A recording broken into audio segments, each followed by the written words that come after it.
Recently বাংলাদেশে launch করা হয়েছে স্যামসাং এর latest device Samsung Galaxy A27 5G মডেলের এই মোবাইল ফোনটা এন্ড স্মার্টফোনে কিন্তু ভালো দিকের পাশাপাশি বেশ কিছু খারাপ দিক রয়েছে, যেগুলো আজকে রিভিউতে আমরা পার্ট বাই পার্ট আপনাদের মাঝে আমরা এক্সপ্লেন করার চেষ্টা করব।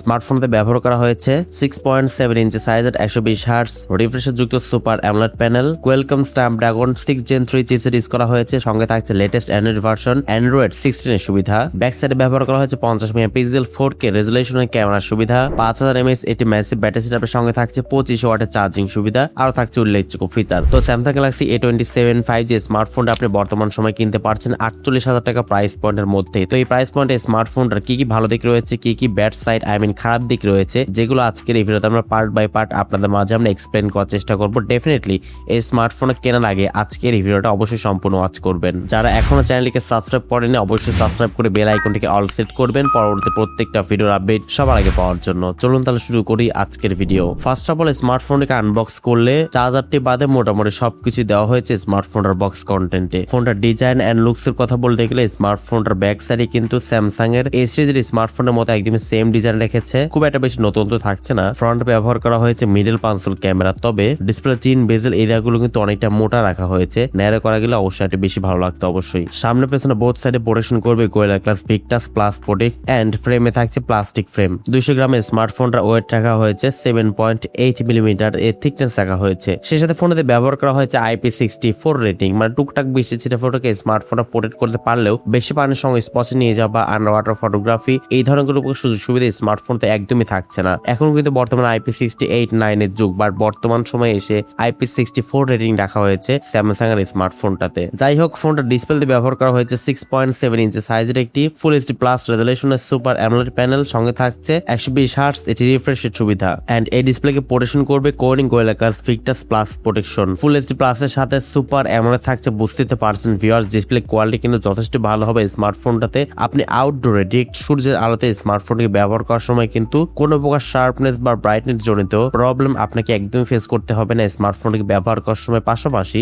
ইউটিউব কন্টেন্ট ওয়াচিং থেকে শুরু করে মাল্টিমিডিয়া এক্সপিরিয়েন্স এমনকি গেমিং করে অবশ্যই বেটার একটা এক্সপিরিয়েন্স আপনি অবশ্যই এখান থেকে পেয়ে যাচ্ছেন। তো ডিসপ্লে কোয়ালিটি কিন্তু পার্সোনালি আমার কাছে অনেক ভালো লেগেছে। স্মার্টফোনটা এট দ্য মেইন পারফরম্যান্স সেকশনে ব্যবহার করা হয়েছে লেটেস্ট অ্যান্ড্রয়েড ভার্সন অ্যান্ড্রয়েড 16 এর সুবিধা, up to 6 major Android upgrade সুবিধা পাচ্ছেন। One UI 8.5 ইউজ করা হয়েছে এখানে। Qualcomm Snapdragon 6 Gen 3 chipset use করা হয়েছে এখানে, যেটা 4nm ফেব্রিকেশন বিল্ড করা, এবং জিপিইউ হচ্ছে Adreno 710। কোয়ালকম স্ন্যাপড্রাগন 6 Gen 3 এটা যে খুব একটা বেশি পাওয়ারফুল চিপসেট এমনটা একদমই না, তবে একদম ব্যালেন্স বলবো আমি। মোটামুটি এভারেজ লেভেলের চিপসেট এখানে ইউজ করা হয়েছে, তবে খুব একটা বেশি পাওয়ারফুল একদমই না। আর যারা গেমিং টেমিং করবেন, খুব বেশি প্রো লেভেলের গেমার রয়েছেন যারা, তারা অবশ্যই স্মার্টফোন থেকে দূরে থাকবেন, কারণ স্মার্টফোন কিন্তু কোনো গেমিং সেন্ট্রিক স্মার্টফোন না। আপনি টুকটাক গেমিং ট্রাই করতে পারেন অবশ্যই, পাবজির ফ্রি ফায়ার আপনি খেলতে পারেন লো গ্রাফিক্সে। অবশ্যই হাই গ্রাফিক্সে কিন্তু হ্যাং লেগের শিকার আপনাকে অবশ্যই হতে হবে, তবে লো গ্রাফিক্সে আপনি অবশ্যই শখের বসে গেমিং টেমিং করতে পারেন স্মার্টফোনে। তবে আবারও বলছি, স্মার্টফোনে কিন্তু কোনো গেমিং সেন্ট্রিক স্মার্টফোন না। 6GB র্যামের সাথে থাকছে 128GB ইন্টারনাল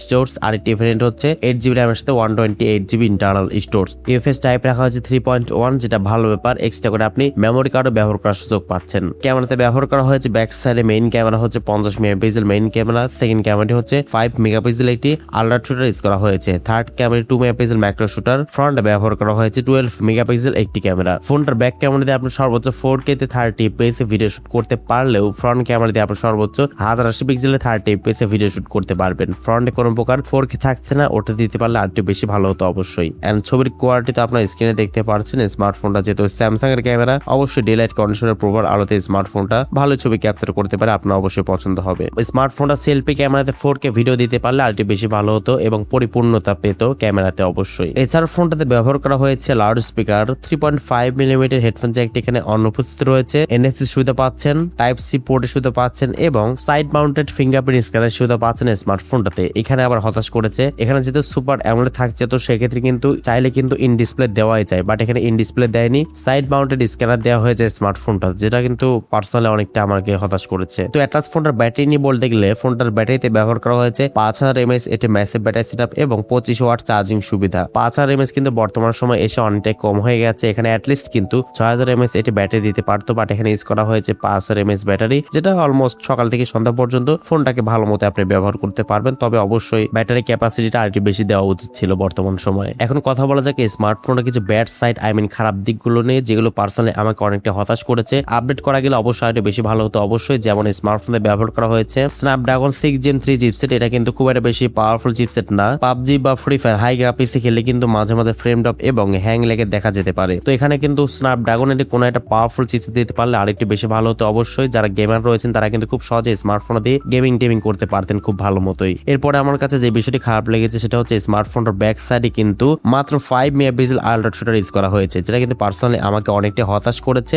এখানে অ্যাটলিস্ট কিন্তু 8 মেগাপিক্সেল কিন্তু একটা ক্যামেরা দেওয়া যেত, বাট এখানে ইউজ করেছে অনলি 5 মেগাপিক্সেল ক্যামেরা, যেটা কিন্তু একদম ইউজলেস। ফ্রন্টে থাকছে না কোনো প্রকার 4K সুবিধা, ব্যাক সাইডে থাকলেও ফ্রন্টে কোনো প্রকার 4K থাকছে না। ফ্রন্টে কিন্তু 4K দিতে পারলে অবশ্যই ক্যামেরাটা আরেকটু বেশি পরিপূর্ণতা পেত অবশ্যই। এরপরে যে বিষয়টা আমার কাছে সবচেয়ে বেশি খারাপ লেগেছে সেটা হচ্ছে স্মার্টফোনটাতে কিন্তু ইউজ করা হয়েছে সার্টিফাইড হিসেবে IP64 রেটিং মাত্র দেওয়া হয়েছে, যেখানে এখন বর্তমান সময়ে আসলে IP68-9 এর যুগ, বাট বর্তমানে কিন্তু এই ফোনটাতে ব্যবহার করা হয়েছে অনলি IP64 রেটিং। মানে টুকটাক বেশি ছিটেফোটাকে স্মার্টফোনটা পোর্ট্রেট করতে পারলেও বেশি পানির সংস্পর্শে নিয়ে যাওয়া বা আন্ডার ওয়াটার ফটোগ্রাফি এই ধরনের কোনো প্রকার সুযোগ সুবিধা স্মার্টফোনতে একদমই আপনি পাচ্ছেন না। অতএব বেশি পানি থেকে আপনাকে সাবধানে রাখতে হবে। সুপার অ্যামোলেড ডিসপ্লে থাকা সত্ত্বেও স্মার্টফোনতে ব্যবহার করা হয়েছে সাইড মাউন্টেড ফিঙ্গারপ্রিন্ট স্ক্যানের সুবিধা। এটা কিন্তু আমাকে অনেকটাই হতাশ করেছে। বর্তমান সময় কিন্তু ইন ডিসপ্লে কিন্তু দেওয়াই যেত, যেহেতু সুপার অ্যামোলেড থাকছে, তো সেক্ষেত্রে কিন্তু ইন ডিসপ্লে না দিয়ে এখানে সাইড মাউন্টেড দিয়েছে, যেটা কিন্তু পার্সোনালি আমাকে অনেকটাই হতাশ করেছে। চার্জার ওয়াটটাও অনেকটাই কম হয়ে গেছে, মাত্র 25 ওয়াট। এখানে একটু বেশি ওয়াট দিতে পারলে আর একটু বেশি ভালো হতো অবশ্যই, ফাস্টলি চার্জ করা যেত। এন্ড ব্যাটারি ইউজ করা হয়েছে অনলি 5000 mAh ব্যাটারি, যেটা কিন্তু পার্সোনালি আমাকে অনেকটাই হতাশ করেছে। এখানে অ্যাটলিস্ট কিন্তু 6000 mAh অথবা 7000 mAh দিতে পারলে আর একটু বেশি ভালো হতো অবশ্যই। বর্তমান সময়ে কিন্তু প্রত্যেকটি স্মার্টফোনে কিন্তু 6000 mAh দিয়েই দেয়। তো এই বিষয়গুলো যদি স্কিপ করতে পারেন তাহলে অবশ্যই স্মার্টফোন আপনি 48,000 টাকা প্রাইস পয়েন্টে কিনতে পারেন। তবে প্রাইসটাও কিন্তু আমার কাছে অনেকটা ওভার প্রাইসে মনে হচ্ছে। এখন সিদ্ধান্ত আপনার যে প্রাইস পয়েন্ট আপনি ফোনটা কিনবেন নাকি কিনবেন না। তো এই স্মার্টফোন আসলে এই প্রাইস পয়েন্টে আপনার কাছে কেমন লাগলো অবশ্যই আপনার মূল্যবান মতামত চেয়ে আপনি কমেন্টে লিখে জানাবেন। আজকের মতো এই পর্যন্তই। আসসালামু আলাইকুম।